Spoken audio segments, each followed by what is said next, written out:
আসসালামু আলাইকুম বন্ধুরা, welcome back to my channel excel cozy cafe. যথারীতি আমি হাজির হয়েছি আপনাদের সামনে নতুন একটা ভিডিও নিয়ে। এটাও মাইক্রোসফট এক্সেলের খুবই গুরুত্বপূর্ণ একটা টিপস অ্যান্ড ট্রিক্স, যেটা সিকোয়েন্স আকারে আমি আপনাদেরকে দেখানোর চেষ্টা করছি। সেটা হলো কন্ডিশনাল ফরম্যাটিং। কন্ডিশনাল ফরম্যাটিংটা আপনারা জানেন যে মাইক্রোসফট এক্সেলের খুবই গুরুত্বপূর্ণ এবং ইফেক্টিভ একটা ডিফল্ট ফাংশন। এখান থেকে আপনারা ইজিলি আপনার ডাটাগুলোকে কন্ডিশন অ্যাপ্লাই করে করে প্রেজেন্ট করতে পারবেন এবং অ্যানালাইসিস করতে পারবেন। তো আগের পর্বের সিকোয়েন্স অনুসারে আমি আজকে তৃতীয় আর একটা পর্ব দেখানোর চেষ্টা করছি। সেটা হলো আগের দুইটা ভিডিওতে আমি হাইলাইটস এবং টপ বটম রুলস গুলো দেখিয়েছিলাম।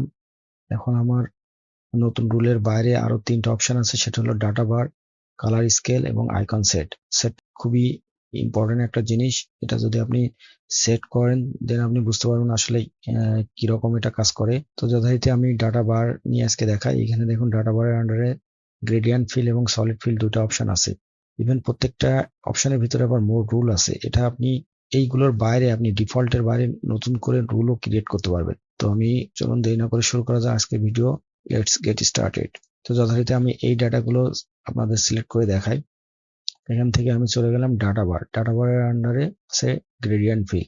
তো আমি যদি গ্রেডিয়েন্ট ফিল সাপোজ এটা নিলাম, দেখুন অটোমেটিকলি আমার ডাটাগুলো কত সুন্দরভাবে প্রেজেন্ট হইতেছে।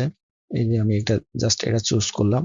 এখন দেখি এটা কিন্তু গ্রেডিয়েন্ট ফিল আকারে আছে, এখানে ডিফল্ট। ঠিক আছে, এখানে আমি জাস্ট ডিফল্ট দিয়েছি।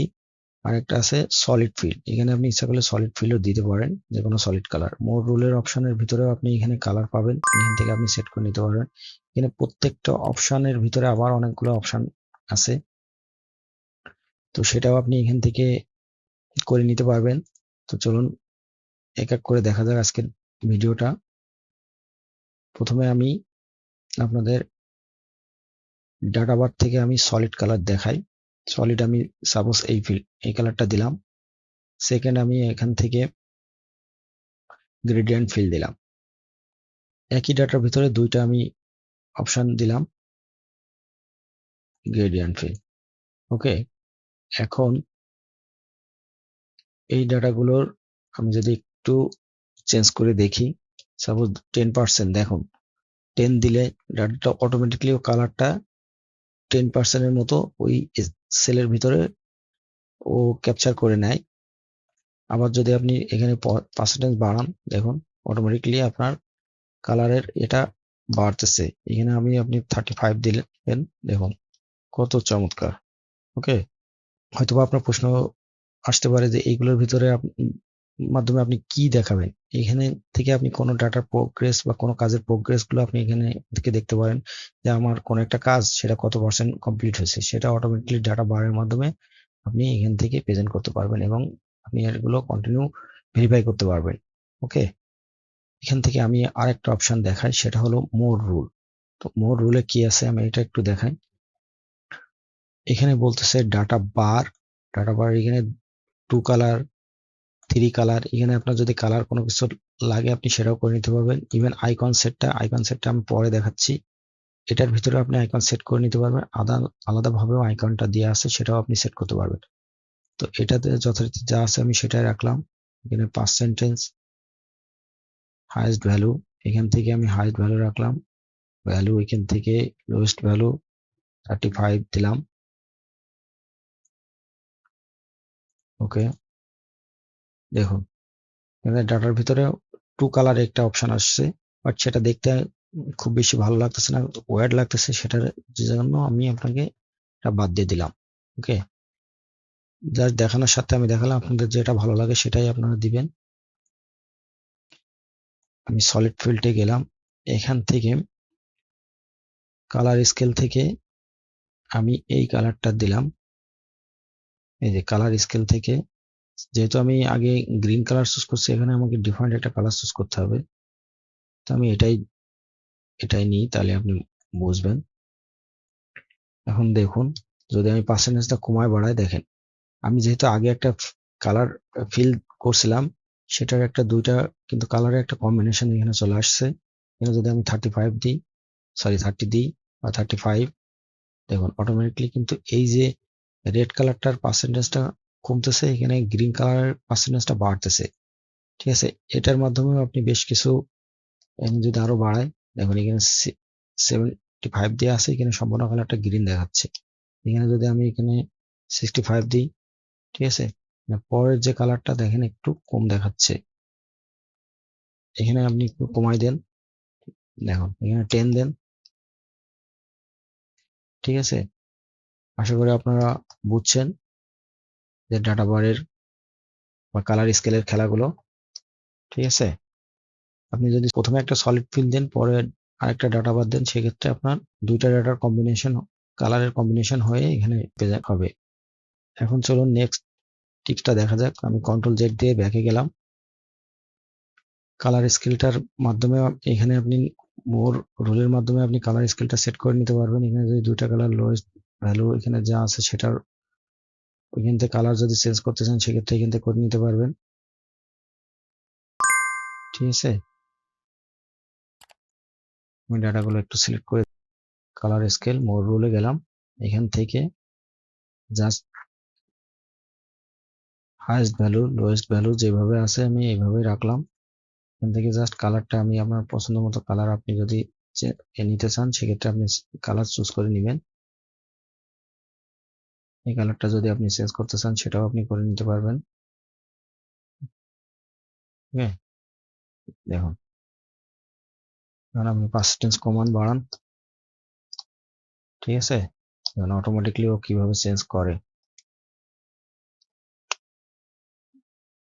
এইভাবে আপনি কালার সেট করে করে আপনার ডাটাগুলোকে আপনি চেকিং এর জন্য অ্যাপ্লাই করতে পারবেন। এর বাইরে আজকে সবচেয়ে মোস্ট ইম্পর্টেন্ট যেটা হলো আইকন সেট। এখন আইকন আমি যদি এখানে ক্লিক করি, দেখুন ডিফল্ট আকারে আইকন আসতেছে, বাট কিছু আইকন উপরের দিকে, কিছু আইকন নিচের দিকে, কিন্তু আমি এইটা দিয়ে আপনি কিছু তেমন বুঝবেন না। এখানে আপনাকে মোর রুলের আন্ডারে যে আপনার রুল অ্যাপ্লাই করে আপনার এটা সেট করতে হবে। এই দেখুন আমি ডিফল্ট হিসেবে ক্লিক করলে আপনি কিন্তু এখানে শো করতেছে, ঠিক আছে, কিন্তু এটা একটা লজিক্যাল ফাংশনের ভিতর দিয়ে আপনাকে সেট করতে হবে। তো আমি জাস্ট মোর রুলে গেলাম। এখান থেকে দেখুন এইটা একটু আপনারা খেয়াল করুন, এই অপশনটাতে এখানে বলছে when value is greater than equal 67। আমি এখানে যেহেতু আমার ডাটাগুলো 50%-এর উপরে বেসিক্যালি রয়েছে, তো আমি এখানে যদি 50 দিই, গ্রেটার দ্যান 50, তাহলে এখানে আমি সেগুলোর জন্য আইকনটা আমি দিতে যাচ্ছি। এখানে আপের এই আইকনটা দিলাম। এখানে আছে হোয়েন লেস দ্যান 50 যেহেতু আমি 50 একটা অ্যাপ্লাই করছি গ্রেটার দ্যান হিসেবে, সেটাকে আমি নো সেল আইকন এটারে আমি অ্যাপ্লাই করে দিব। ঠিক আছে, এই যে এখন বলছে হোয়েন লেস দ্যান 33, আমি লেস দ্যান যেহেতু একটা ডেটা আমি গ্রেটার দ্যান 50 দিয়েছি, পরেরটা আমি লেস দ্যান 50। ঠিক আছে, সেক্ষেত্রে আমি অন্য আরেকটা আইকন এখানে সেট করতে পারি, এটাও রাখতে পারি, অথবা আমি ডাউনটাও ইউজ করতে পারি। ঠিক আছে, এটাই দিই, তাহলে দেখতে চমৎকার লাগবে এবং আপনারা বুঝতে পারবেন সহজে। Just okay please. ঠিক আছে, দেখুন কত চমৎকার। এখন আপনার 50-র উপরে যেগুলো আছে সবগুলো দেখেন উপরের দিকে শো করতেছে, যেগুলো ডেটা 50-র নিচে আছে সেগুলো ডাউন অ্যারো শো করতেছে। খুবই চমৎকার। তো এটাই ছিল মূলত আজকের যে 3টা অপশন ছিল, ডাটা বার, colour scale, icon set. Icon সেটটা খুবই একটা ইম্পর্টেন্ট একটা জিনিস। আপনারা এখান থেকে শেপও নিতে পারেন, এখানে ডিরেকশনাল অপশন আছে, এখানে ইন্ডিকেটর আছে, এখানে রেশিও আছে, এটাও আপনারা সেট করতে পারেন। ঠিক আছে, দেখুন আমি কিন্তু এখানে গেলে অটোমেটিকলি চেঞ্জ হয়। আমি যদি এই ডাটাগুলোতে যাই, কিন্তু সেটা আপনার ওই রকম লজিক আকারে আপনাকে সেট করতে হবে, আনলেস কিন্তু আপনার এটা ইফেক্টিভ হবে না, কারণ আপনি যার জন্য ডাটাগুলো সাজাবেন সে কিন্তু বুঝবে না এখানে। ঠিক আছে, এখানে এই দেখুন, এখানে যদি আমি এটা দিয়ে পরে এখানে ক্রস শো করছি, কি জন্য ক্রস, স্বাভাবিকভাবে প্রশ্ন আসবে। যদি আপনি এখানে রুল অ্যাপ্লাই করে নেন, সেক্ষেত্রে আপনি দেখতে পারবেন ইভেন এখানে সবগুলোর কন্ডিশনাল ফরম্যাটিং এর একটা মোস্ট ইম্পর্টেন্ট একটা পার্ট হলো রুলগুলোকে আপনি এডিট করা যায়। আপনি কোনো একটা রুল ভুলবশত অ্যাপ্লাই করেছেন, সেটা ডিলিট করা যায়, আবার এডিটও করা যায়। তো এখানে আমি যেহেতু এটা আমার প্রয়োজন না, আমি এটাকে এডিট করতে পারি। এখন আবার একই ডাটার উপরে একাধিক আইকন সেট করা যায়। ঠিক আছে, এখানে বলতেছে আবার সেম অপশন আসছে। তো এখানে আপনি আইকন সেটের অপশন, এখানে টু কালার, বিভিন্ন কালারও সেট করতে পারবেন। দেখুন একই জায়গায় আমি জাস্ট যদি এটারে অ্যাপ্লাই করি, আমি অ্যাপ্লাই দিলাম, দেখুন এখানে কালার আসছে। ঠিক আছে, কত চমৎকার। ঠিক আছে, কিন্তু আপনার এটাকে বোধগম্য হতে হবে, যাতে কি জন্য আপনি কালারটা দিলেন বা কি কারণে আইকনটা সেট করলেন সেটা আপনাকে বুঝাইতে হবে। কারণ আপনি যদি না বুঝাতে পারেন তাহলে কিন্তু এটা ইফেক্টিভ হবে না। তো মূলত এই ছিল আজকের ভিডিও। সবাইকে ধন্যবাদ। I would like to request all of you, please subscribe my channel and press the bell icon, যাতে করে নতুন কোনো ভিডিও আপলোড করার সাথে সাথে আপনাদের কাছে নোটিফিকেশন চলে যায়। যারা অলরেডি সাবস্ক্রাইব করেছেন তাদেরকে অসংখ্য ধন্যবাদ। আবার দেখা হবে নতুন কোনো ভিডিওতে। সবাই ভালো থাকবেন, সুস্থ থাকবেন। আসসালামু আলাইকুম।